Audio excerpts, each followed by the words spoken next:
नमस्कार, मैं सचिन। आप देख रहे हैं पंजाब केसरी टीवी। महाराष्ट्र के चुनावी बिसात पर गजब का खेल चल रहा है। कैंडिडेट के ऐलान के बाद भी शह और मात की तैयारियां चल रही हैं। महाराष्ट्र विधानसभा चुनाव को लेकर जहां सभी पार्टियां तैयार नजर आ रही हैं, तो वहीं इस बार सभी पार्टियों को अपने नेताओं की बगावत का भी सामना करना पड़ रहा है। एनडीए और इंडिया गठबंधन में शामिल दलों के कुछ नेताओं को टिकट नहीं मिला तो निर्दलीय चुनावी मैदान में उतर गए। जहां राज्य की 288 सीटों पर कुल 7,995 उम्मीदवारों ने नामांकन दाखिल किए हैं। ऐसे में दोनों गठबंधन की टेंशन बढ़ गई है।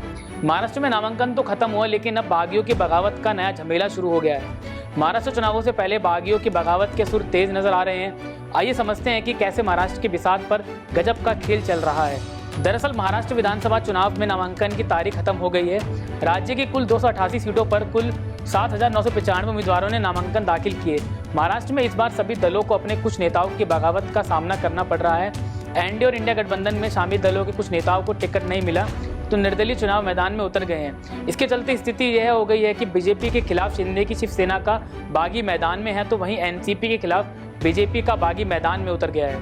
निर्दलीय उतरे बागी उम्मीदवार 4 नवंबर तक अपना नाम वापस नहीं लेते हैं और चुनाव में आखिर तक जमे रहते हैं, तो फिर आधिकारिक उम्मीदवारों के लिए ही नहीं बल्कि गठबंधन के लिए भी सिरदर्द बन जाएगी। निर्दलीय उतरे बागी उम्मीदवार 4 नवंबर तक अपना नाम वापस नहीं लेते हैं और चुनाव में आखिर तक जमे रहते हैं, तो फिर आधिकारिक उम्मीदवारों के लिए ही नहीं बल्कि गठबंधन के लिए भी सिरदर्द बन जाएगी। बागियों में बड़ा नाम गोपाल शेट्टी।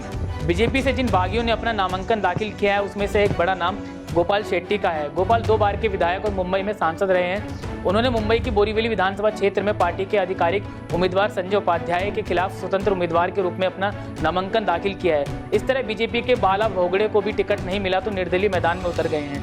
महायुति और एमबीए के प्रमुख नेताओं ने स्वीकार किया कि बागियों की मौजूदगी चिंता का विषय है और इन्हें इस मामले से निपटना होगा। निर्दलीय उम्मीदवारों के लिए 4 नवंबर को उम्मीदवारी वापस लेने की आखिरी तारीख है। इसके बाद यह स्पष्ट हो जाएगा कि अभी भी कितने बागी मैदान में हैं। महाविकास आघाड़ी में शुरू से रहा विवाद।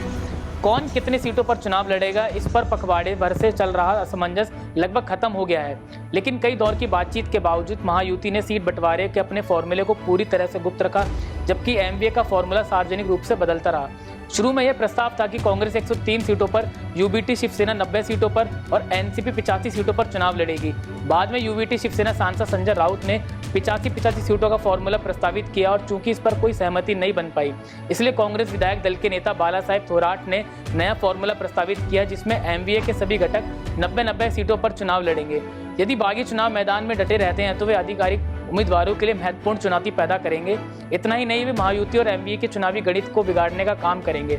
महायुति में भारतीय जनता पार्टी, बीजेपी, मुख्यमंत्री एकनाथ शिंदे के नेतृत्व वाली शिवसेना और मुख्यमंत्री अजित पवार की राष्ट्रवादी कांग्रेस पार्टी शामिल है, जबकि विपक्षी एमवीए में कांग्रेस, शिवसेना, यूबीटी और शरद पवार की एनसीपी शामिल है।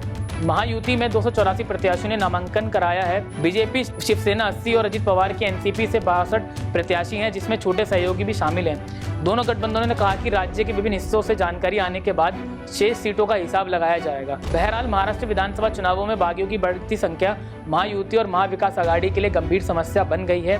बागियों को मनाने और मतभेद सुलझाने के लिए 4 नवंबर तक का समय है। प्रमुख पार्टियों को अपने अपने सुरक्षित क्षेत्रों में भी चुनौतियों का सामना करना पड़ रहा है। खैर, बागियों की बगावत का ट्रेलर तो हरियाणा के चुनावों में देखने को मिला ही था। महाराष्ट्र चुनावों में राजनीतिक दलों के सामने सबसे बड़ी चुनौती बागियों को मनाने की होगी। 4 नवंबर को नामांकन वापस लेने की आखिरी तारीख है। ऐसे में देखना होगा कि बागियों की जोर आजमाइश राजनीतिक दलों पर चलती है या नहीं। देश दुनिया की तमाम खबरें देखने के लिए देखते रहें पंजाब केसरी टीवी। नमस्कार। हमसे जुड़े रहने के लिए हमारे YouTube चैनल को सब्सक्राइब करें और नई वीडियो की नोटिफिकेशन के लिए बेल आइकॉन को दबाएं।